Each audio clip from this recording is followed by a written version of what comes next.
ബഹിരാകാശത്ത് മനുഷ്യരുണ്ടാക്കിയ ഏറ്റവും വലിയ നിർമ്മിതി അതാണ് അന്താരാഷ്ട്ര ബഹിരാകാശ നിലയം. 2030 ബഹിരാകാശത്ത് മനുഷ്യരാശിയുടെ വീടായിരുന്ന അന്താരാഷ്ട്ര ബഹിരാകാശ നിലയം പ്രവർത്തനം അവസാനിപ്പിക്കാൻ പോകുന്നു എന്ന വാർത്തകളാണിപ്പോൾ പുറത്തുവരുന്നത്.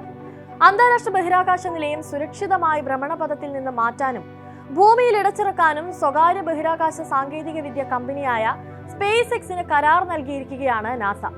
$84.3 കോടി കരാറാണ് സ്പേസ് എക്സിന് ഇതിനായി നൽകിയിരിക്കുന്നത്. ബഹിരാകാശ നിലയത്തെ ഭ്രമണപഥത്തിൽ നിന്ന് നീക്കുന്നതിനും ഭൗമാന്തരീക്ഷത്തിൽ ഇടിച്ചിറക്കുന്നതിനും വേണ്ടിയുള്ള ബഹിരാകാശ പേടകം വികസിപ്പിക്കുകയാണ് ഇതിനുള്ള സ്പേസ് എക്സിന്റെ ചുമതല. വർഷങ്ങളെടുത്ത് വിവിധ മൊഡ്യൂളുകളായി കൂട്ടിച്ചേർത്ത് നിർമ്മിച്ച അന്താരാഷ്ട്ര ബഹിരാകാശ നിലയത്തിന് ഒരു ഫുട്ബോൾ മൈതാനത്തിന്റെ വലിപ്പവും ഏകദേശം 4,30,000 കിലോഗ്രാം ഭാരവുമുണ്ട്. 1998 വിക്ഷേപിച്ച നിലയത്തിൽ 2000 മുതൽ സ്ഥിരമായ മനുഷ്യ സാന്നിധ്യവുമുണ്ട്. യഥാർത്ഥത്തിൽ 15 വർഷം വരെ പ്രവർത്തിക്കാനായിരുന്നു അന്താരാഷ്ട്ര ബഹിരാകാശ നിലയം തുടക്കത്തിൽ ഉദ്ദേശിച്ചിരുന്നത്. നിലവിൽ 2030 വരെ പ്രവർത്തിക്കാനുള്ള ആരോഗ്യം നിലയത്തിനുണ്ടെന്നും അതുവരെ പ്രവർത്തനം തുടരാനുമാണ് നാസയുടെ പദ്ധതി. ബഹിരാകാശ ഗവേഷണ ചരിത്രത്തിലെ സുപ്രധാനമായൊരു സംഭവമായിരിക്കും അന്താരാഷ്ട്ര ബഹിരാകാശ നിലയത്തിന്റെ ഡി ഓർബിറ്റിംഗ്. കോടികൾ മുടക്കി നിർമ്മിച്ച 24 വർഷക്കാലമായി വൻ മുതൽ മുടക്കിൽ നടത്തിയ ശാസ്ത്ര ദൗത്യങ്ങൾക്ക് വേദിയായ നിലയം തകരുന്ന കാഴ്ച. ബഹിരാകാശ നിലയം എങ്ങനെ തകർക്കുമെന്നത് അപ്പോഴും ഒരു ചോദ്യമായി നിലനിൽക്കുകയാണ്.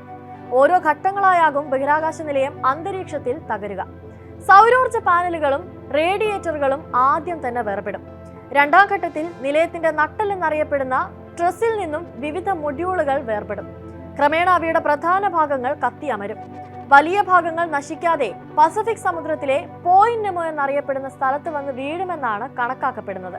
ഇനി എന്താണ് പോയിന്റ് നെമോ? എന്തുകൊണ്ടാണ് അന്താരാഷ്ട്ര ബഹിരാകാശ നിലയത്തിന്റെ അന്ത്യവിശ്രമത്തിന് പോയിന്റ് നെമോ തന്നെ തെരഞ്ഞെടുക്കപ്പെടാനുള്ള കാരണമെന്ന് നമുക്കൊന്ന് നോക്കാം. കരയിൽ നിന്ന് 2700 കിലോമീറ്റർ ദൂരപരിധിയിലുള്ള ഈ സമുദ്രഭാഗം ബഹിരാകാശ ശ്മശാനം എന്നാണ് അറിയപ്പെടുന്നത്. പ്രവർത്തനരഹിതമായ ഉപഗ്രഹങ്ങളും മറ്റു മനുഷ്യനിർമ്മിത ബഹിരാകാശ അവശിഷ്ടങ്ങളും വന്ന് പതിക്കാറുള്ളത് ഇവിടെയാണ്. ചരക്ക് നീക്കം ഉൾപ്പെടെയുള്ള മനുഷ്യന്റെ ഇടപെടൽ ഒട്ടുമില്ലാത്ത ഇടമാണ് പോയിന്റ് നെമോ എന്നതാണ് ഏറ്റവും വലിയ പ്രത്യേകത.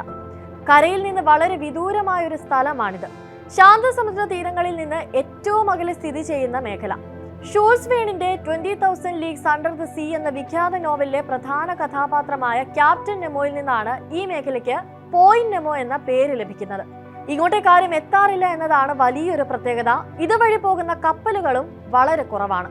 Dorsey Island, Motu Nui, Maher Island എന്നീ 3 ദ്വീപുകളുടെ നടുക്കായി ഓരോന്നിൽ നിന്നും ഏകദേശം 1600 കിലോമീറ്റർ ദൂരം അകലെയായാണ് പോയിന്റ് നെമോ സ്ഥിതി ചെയ്യുന്നത്. അതായത് ഇവിടെ നിന്ന് കര കണ്ടെത്തുക എന്നത് വളരെ പ്രയാസമാണെന്നർത്ഥം.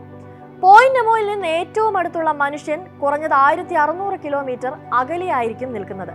എന്നാൽ ഇതിന് മുകളിലൂടെ ഇടയ്ക്കിടെ പോകുന്ന രാജ്യാന്തര ബഹിരാകാശ നിലയത്തിലെ യാത്രികർ 416 കിലോമീറ്റർ അകലെ മാത്രമാണ് നിലനിൽക്കുന്നത്.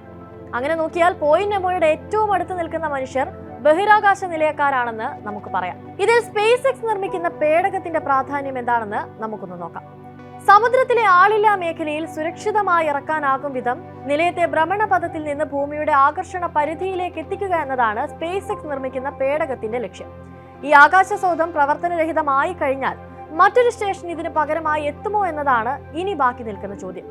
ചൈനയുടെ ഒരു ബഹിരാകാശ നിലയം അവിടെ ഇപ്പോൾ തന്നെ ഉണ്ട് എന്നത് പ്രസക്തമായ ഒരു കാര്യമാണ്. ആസിയം സ്പേസ് എന്ന സ്വകാര്യ കമ്പനിക്കും ബഹിരാകാശ നിലയം സംബന്ധിച്ച് വലിയ ലക്ഷ്യങ്ങളുണ്ട്.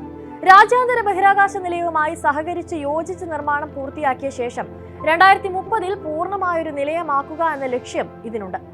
ബ്ലൂ ഒറിജിൻ, സിറിയ സ്പേസ് എന്നീ കമ്പനികളുടെ ഓർബിറ്റൽ റീഫ് എന്ന നിലയം, വോയേജർ ടെക്നോളജീസ്, എയർബസ് എന്ന കമ്പനികളുടെ സ്റ്റാർലാബ് എന്നീ നിലയങ്ങളും രാജ്യാന്തര ബഹിരാകാശ നിലയത്തിന് പകരമായി ഒരുങ്ങുന്നുണ്ട്.